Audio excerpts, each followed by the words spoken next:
Shaka, everybody. Woo! Yeah, baby. Hey, check this out. I'm going to the store, to the music store, and I'm going to buy a new bass today. So, what's my first thing I need to do? All right, I'm just going to go and try out. I'll probably end up getting one. Ah, that's one I like right there. So I pick the bass up.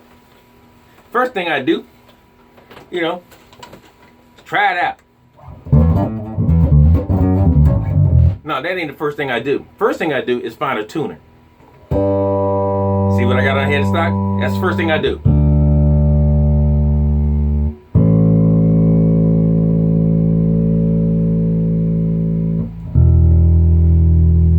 That's the first thing I do, is find a tuner. The second thing I do is this. Find an amp that I think is compatible to the one I got at home. Why would you play through something that's better than what you got at home? Of course the bass gonna sound amazing. Second thing is, you're in a smaller confined place, all right? Most of the time, all right?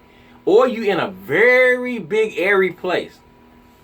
So you pick up the bass that you want to buy. This could be the bass, all right? You go through it, you try it.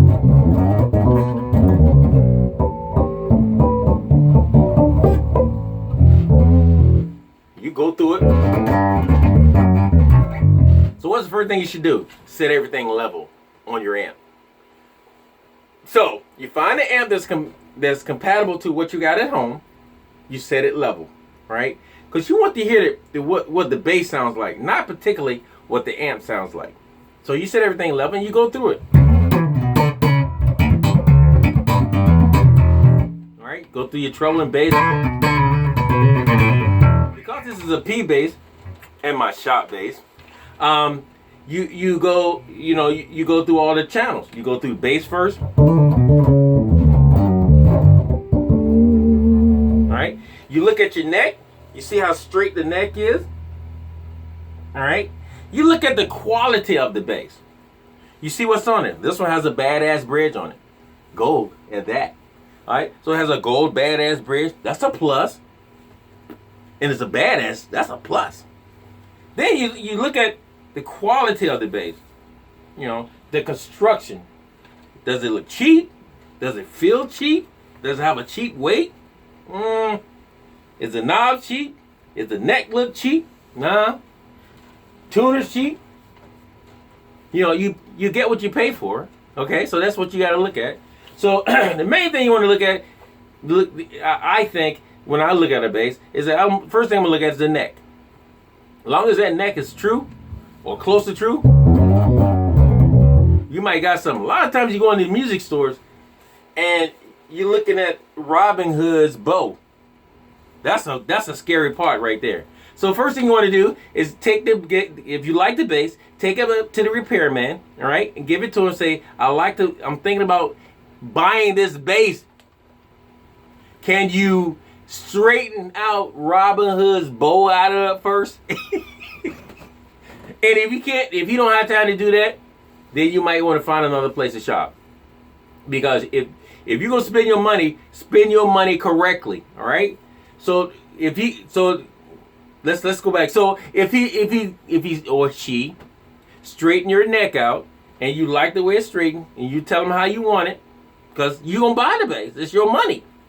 If the neck straightens out well and you look down the neck and it looks pretty straight, you go back to the amp that you was on, same setting, and you go through it again.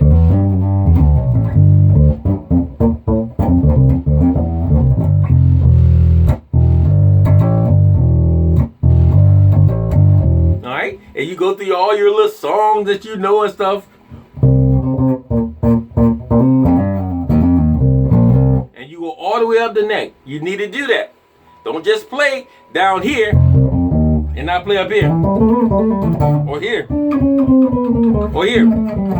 You don't do if you don't do all that. And that neck don't play even, you're in trouble when you get home. All right. And then you get home and you're thinking, I bought this bass, but it don't sound like it did in the store. Well, there's a lot of factors as on play, in play, and on play. First of all,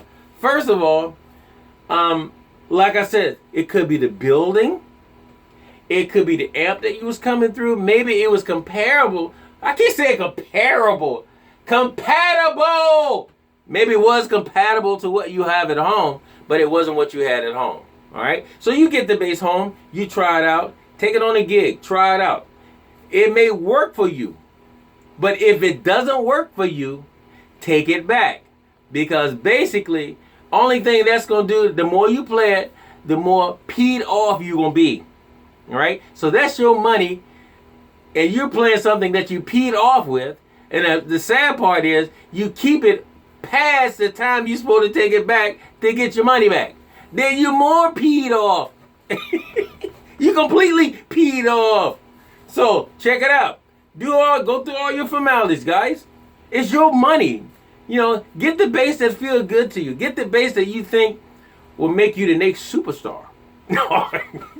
No, get the bass that will make you feel good tomorrow, and the next day, and the day after that. Don't ever get a bass to impress anybody, because if you do, you're in trouble already. You shouldn't be out there impressing anyone. All right? Impress yourself, because you're the one that needs to be happy, not the next guy. You. All right? So don't get caught up on names. People get caught up on names. I don't know why they get caught up on names. Names. Listen. This, I'm going to tell you just like it is. This is a hobo. This is a piece of wood upon some metal, upon some more metal, plastic, upon some more metal, and upon another piece of wood, and upon some more metal. All right? That's what basses are made of. You get the bass that feels good to you. You get the bass that is going to do the things that you want it to do from now until eternity. And you get the bass that your money can afford. All right? Listen, when you start running out the names, you start running out the trouble. Because the sad part is, when people get name brand and their ability, this don't matches what they got in their hand, you get talked about. And you hate to say that, but it does happen. It's like a beginner walking out on stage. I'll put it this way, with the Ken Smith, Elite, a Signord, MTD 635, what else? Hobo, dresser bass. I could name a million basses that, the Federa. When you walk out with those kind of basses and you're brand new, the statement you get first is, that's a great bass he got in his hand, and it does amazing things. But then you start playing, and what people see is not what they hear. All right? That's when an issue comes in. You're smiling, you're happy, you're looking around to see how many people watching you as you walk out with your super bass, but your ability is at Sears and Roebuck, a Kimberly. Listen, get the bass that's comfortable for you right now. If you can afford these basses, I say get them. But if you get them for prestige, you're going to only hurt yourself, especially if your ability doesn't match the bass. All right? So people, have fun. Get a bass, play it. Play the bass. Don't play to impress. Play to feel good about yourself. All right? Because at the end of the day, it's all about how you feel, not what somebody else feel like. Peace out. Shadakaka. We out of here.